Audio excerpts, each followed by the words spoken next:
할렐루야.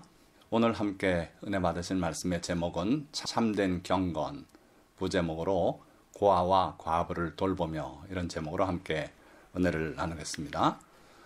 함께 은혜 받으실 말씀의 본문은 야고보서 1장 27절의 말씀인데, 하나님 아버지 앞에 정결하고 더러움이 없는 경건은 곧 고아와 과부를 그 환난 중에 돌보고 또 자기를 지켜 세속에 물들지 아니하는 그것이니라. 그리스도인들이 하나님의 기뻐하시는 신앙생활을 해가기를 원치 않는 사람이 아마 없을 겁니다. 그런데 문제는 어떻게 믿는 것이 진정으로 하나님을 기쁘시게 하는, 하나님이 기뻐하는 그러한 신앙인가, 이것들을 잘 깨닫지 못하고 믿는 경우가 많아요. 근데 오늘 야고보 사도를 통해서 주신 말씀을 보니까 하나님 앞에서 정결하고 더러움이 없는 경건은, 즉 하나님이 기뻐하시고 하나님 보실 때 흠이 없는 그러한 참된 신앙생활은 뭔가 보니까, 첫째, 곧 고아와 과부를 그 환난 중에 돌보고 또 자기를 지켜 세속에 물들지 아니하는 그것이니라. 자, 우리가 신앙생활에서 흔히들 자기를 지켜서 세속에 물들지 아니하는 그것만을 신앙의 주 내용으로 생각하기 쉬워요. 그러니까 세상에 그 온갖 더러운 것들, 즉 음행이 있습니다, 또 탐욕이 있습니다, 또는 동성연애가 있습니다. 여러 가지 세상에서 그렇게 죄로 여기지 않고 벌어지는 그 많은 일들, 그러나 하나님께서 그걸 분명하게 죄라고 지적해 주시고 그런 일을 삼가라고 말씀하신 내용들, 그걸 떠나서 사는 것, 즉 세속에 물들지 아니하는 것, 매우 중요한 거죠. 이것이 있어야만 하는 건 우리가 잘 압니다. 그러나 오늘 말씀을 보니까 그거에 하나 더 하나님이 요구하시는 게 있는데, 그게 뭐라고요? 곧 고아와 과부를 그 환난 중에 돌보는 그러한 실천의 삶이 있어야겠다. 그러고 세속에 물들지 않는 이 두 가지를 하나님이 요구하고 있는 걸 우리가 분명히 알 수 있습니다.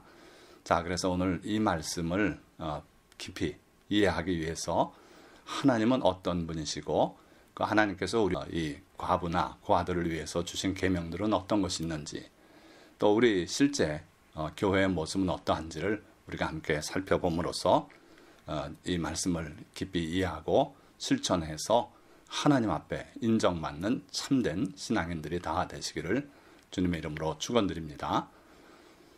자, 그러면 하나님은 그들에게 누구신가? 지금 방금 누굴 돌보라 그랬습니까? 고아와 과부를 언제 돌보라 그랬습니까? 그 환난 중에 돌보라 그랬어요. 그런데 하나님은 그들에게 누구신가? 여러분들은 하나님이 누구시라고 생각합니까? 많은 분들이 그래요. 하나님은 사랑이시다 그러죠. 물론 맞습니다. 하나님은 사랑이십니다. 그래서 하나님께서 우리에게 주신 모든 계명들의 동기가 다 사랑이에요. 하나님께서 우리를 위해서 무언가 하실 때 그 동기가 분명히 사랑이세요. 그래서 하나님은 사랑이라고 우리가 분명히 말할 수 있죠. 뿐만 아니라 많은 사람들이 하나님은 창조주시다, 그래서 창조주 하나님, 또 하나님은 지금도 살아계시다 해서 살아계신 하나님, 하나님은 또한 우리를 치료하시는 분이다, 그래서 치료자 하나님, 이런 여러 가지 개념들을 가지고 하나님을 바라보지요. 그런데 오늘은 하나님께서 우리에게 고아와 과부를 돌보기를 바라신다는 메시지를 주면서, 그의 거룩한 처소에 계신 하나님은 고아의 아버지시며 과부의 재판장이시라. 우리 하나님이 누구시라고요? 고아의 아버지고 과부의 재판장이시래요. 이 귀한 말씀을 붙들고 평생을 고아를 위해서 사역했던 그런 목사님도 계십니다. 하나님이 고아의 아버지신데 이 고아들이 버려져 있는 걸 보고 안타까워서 하나님의 마음이 어떻겠는가 해서 자기가 나서서 하나님의 손발이 되어서 그 일을 했던 그런 목사님도 계세요.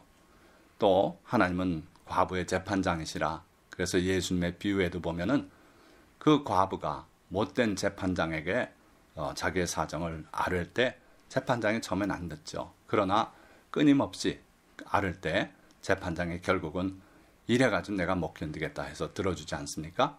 그러니까 우리 예수님은 이 과부의 끈질긴 간청을 기도의 모델로 우리에게 가르치고 계신데, 거기에서 세상의 악한 재판장이라도 그 과부의 사정을 들어주는데, 우리 하나님은 그 과부를 위해서 재판하시는 하나님이시라는 거예요. 그래서 여러분들이 하나님이 바로 이런 분이다. 첫째는 사랑이시고, 그런데 그 사랑 때문에 하나님은 고아와 과부를 버려두지 않고 그들의 아버지가 되시고 재판장이 되신다. 이걸 기억하시기 바라요. 자, 그러면 두 번째 단락으로 그들을 위한 하나님의 계명들이 뭐 있겠는가? 하나님께서 그들을 사랑하신다는데 그들을 위해서 하나님의 관심이 하나님의 계명들 속에 나타나 있는가? 보십시오. 출애굽기 22장 22절부터 23절의 말씀을 보면, 너는 과부나 고아를 해롭게 하지 말라. 내가 만일 그들을 해롭게 함으로 그들이 내게 부르짖으면 내가 반드시 그 부르짖음을 들으리라. 과부나 고아들을 해롭게 하지 말래요. 그들에게 피해가 가는 행동을 우리가 하면은 그들이 혹시 하나님께 부르짖게 되면 하나님께서는 반드시 그 부르짖음을 듣고 거기에 행동을 하시겠다는 거예요. 그래서 어떻게 하시겠다고요? 내 분노가 불과 같아서 너희 아내는 과부가 되고 또 너희 자녀는 고아가 될 것이다. 그러니까 그 과부나 고아를 우리가 해롭게 할 때는 하나님께서 분노하셔서 심판을 내려서 우리의 아내가 과부가 된대요. 다시 말하면 내가 죽음을 맞게 된다는 거예요. 그리고 내 자식들은 고아가 된다는 거예요. 이게 하나님의 놀라운 계명이에요. 그래서 우리가 우리의 모든 이웃들에게 대해서 누구에게든지 착하게 선하게 해야 되지만 고아나 과부에 대해서는 특별하게 조심을 해야 돼요. 그래서 그들을 해롭게 하지 마라. 해롭게 하면 만약 그들이 내게 부르짖으면 내가 반드시 응답하겠다. 그래서 너희 아내는 과부가 되고 너희 자녀는 고아가 되겠다. 두려운 말씀이에요. 자, 또 하나님께서 심판을 부르는 악행들을 말라기서에 이렇게 말씀하고 있어요. 말라기 3장 5절에 있는 긴 말씀입니다. 내가 심판하러 너희에게 임할 것이라. 점치는 자에게와 간음하는 자에게와 거짓 맹세하는 자에게 하나님께서 심판하러 임하시겠대요. 예수님 믿는 사람들 중에도 점치는 사람이 있어요. 근데 하나님께서는 점치는 행위를 매우 미워하십니다. 그건 거짓 신에게 묻는 거나 똑같아요. 또 간음하는 자에게 하나님이 심판하러 오신대요. 하나님은 어떤 일이 있어도 우리에게 간음하지 말라는 거예요. 10계명에서부터 간음하지 말라고 말씀하셨고, 사도행전 15장에 이방에서 예수님을 믿게 된 그러한 크리스찬들에게도 하나님께서 율법의 많은 부분을 유예시켜 주셨지만 그렇지 않은 부분이 바로 간음하는 거예요. 음행하지 말라 그랬어요. 그러니까 결코 하나님은 간음을 가볍게 보지 않으신다. 그리고 거짓 맹세하는 자, 이웃에 대하여 거짓 증거하지 말라고 10계명에 분명히 말씀하셨고, 또 여러 차례 우리 예수님도 맹세하지 말라 그랬어요. 특별히 남에게 피해를 입히는 거짓 맹세, 그 일로 인해서 억울하게 당하는 사람의 입장을 생각하면 거짓 맹세는 할 수 없는 거예요.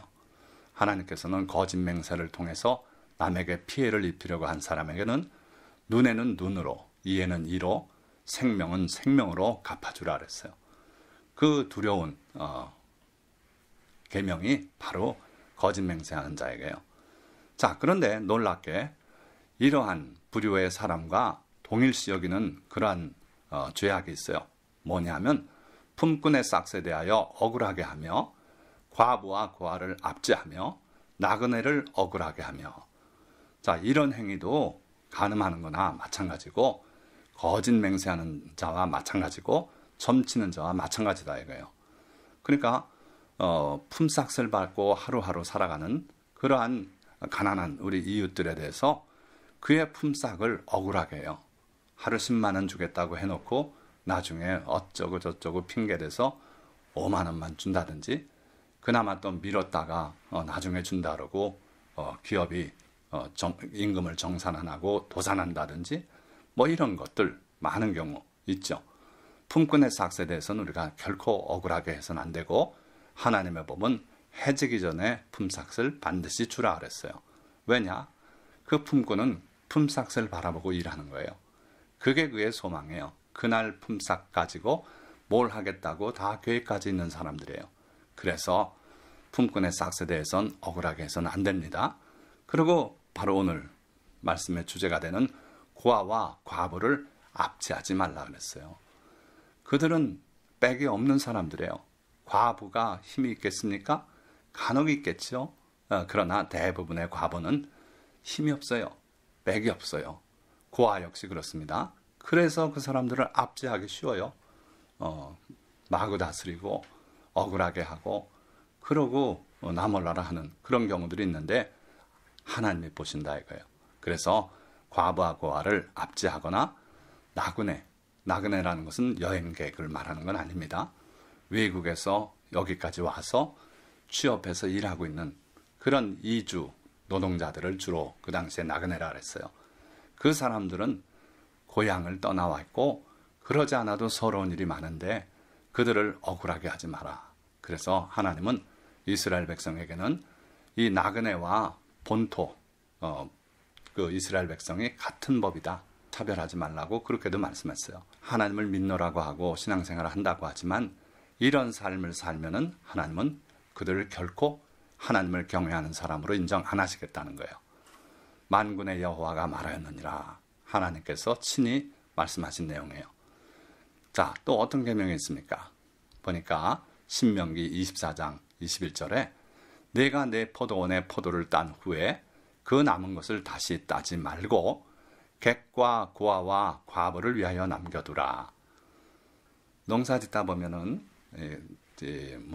과수원을 할 때 그 과일들을 다 땁니다. 근데 다 딴 것 같은데 각도를 달리해서 저 뒤로 돌아가서 보면 또 안 딴 게 수북해요. 저도 그런 경험을 했어요. 그 탱자를 따는데 많이 땄는데 저쪽에서 보면 또 수북하게 있어요. 참 신기해요. 그래서 과일을 수확하면은 그 다음에 2차 또 한 번 해야 깨끗하게 털 수가 있는 거죠. 자, 우린 보통 그렇게 하는데 하나님은 놀라운 법을 주셨어요. 이 과수원에서, 즉 포도원에서 포도를 딸 때 남은 것을 다시 따지 마라. 그럼 어떻게 합니까? 객과 고아와 과부를 위해서 남겨두라. 이게 하나님의 법이에요. 참 놀라운 법 아닙니까? 뿐만 아니라 또 레위기 이쪽을 보면요.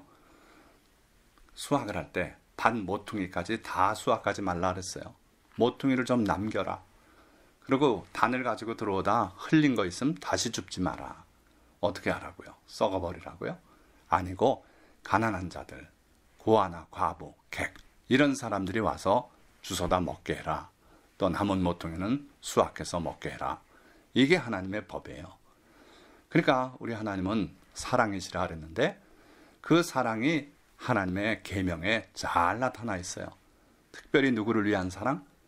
하나님을 잘 사랑하고 경외하고 그런 사람들을 머리되게 하시고 위에 있게 하시겠다는 그런 약속도 하고 계시지만 동시에 이 소외된 분들, 객이나 고아나 과부, 또 이제 뒤에 가서 보면 레위인들, 또 가난한 품꾼들, 이 사람들을 위해서 하나님께서 특별하게 이와 같은 계명들을 주고 계세요.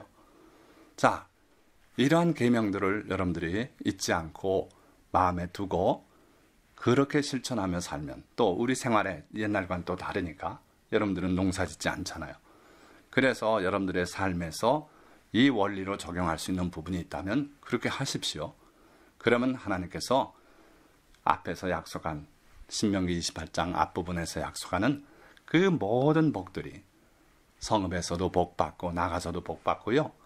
또 그 복이 너에게 임하겠다 그러셨고 머리가 되겠다고 하셨고 꼴이 되지 않겠다고 하시고 적군이 한 길로 쳐들어왔으나 내 앞에서 패해서 7길로 도망하리라.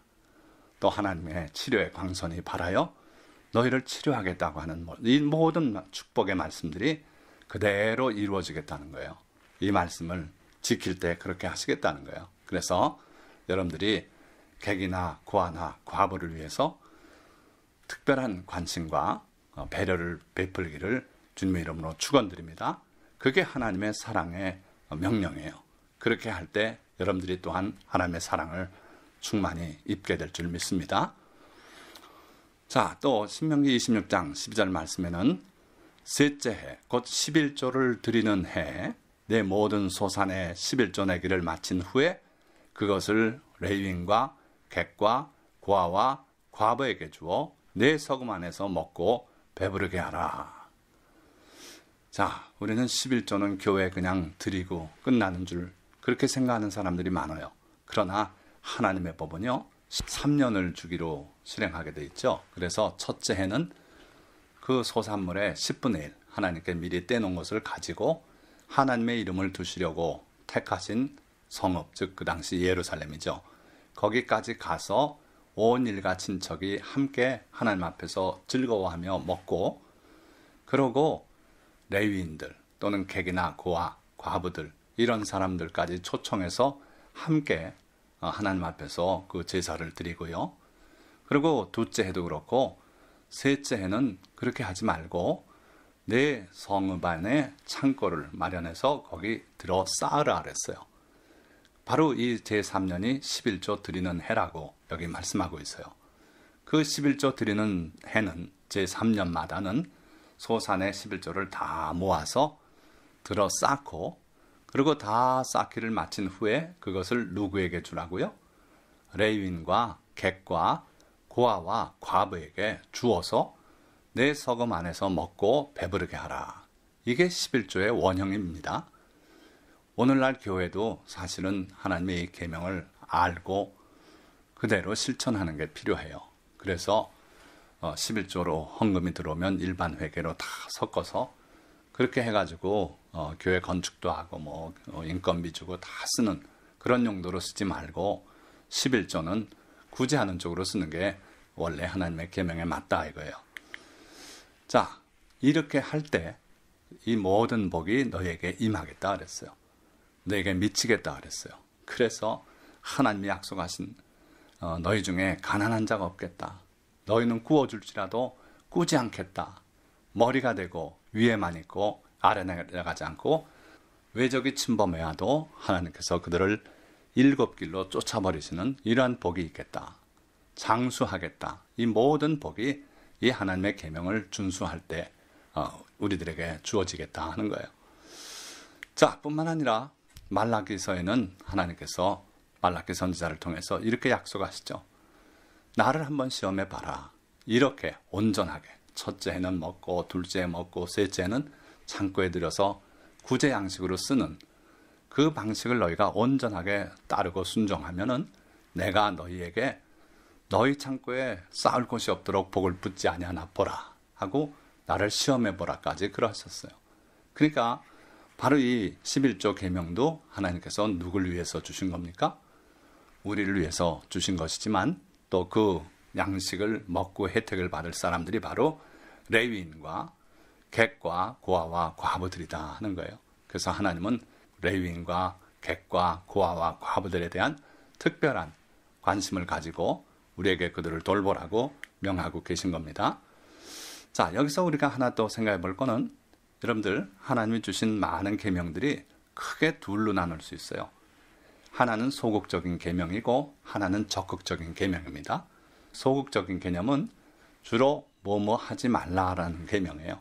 살인하지 마라, 간음하지 마라, 도둑질하지 마라, 거짓 증거하지 마라, 또 탐내지 마라. 이게 다 뭐 하지 말라죠. 10계명에 8계명이 다 하지 말라로 돼 있어요. 소극적이죠. 안 하면 되는 겁니다. 그런데 어떤 계명은 하라고 돼 있어요. 뭐를 하라 그랬습니까? 안식일을 기억하여 거룩하게 지키라. 행동을 요구하시는 거예요. 적극적인. 또 내 부모를 공경하라 하라는 거죠. 자, 마찬가지로 이 11조에 관한 이 계명은 바로 적극적인 계명이었다. 그래서 그 양식을 쌓아서 그들에게 주라는 거예요.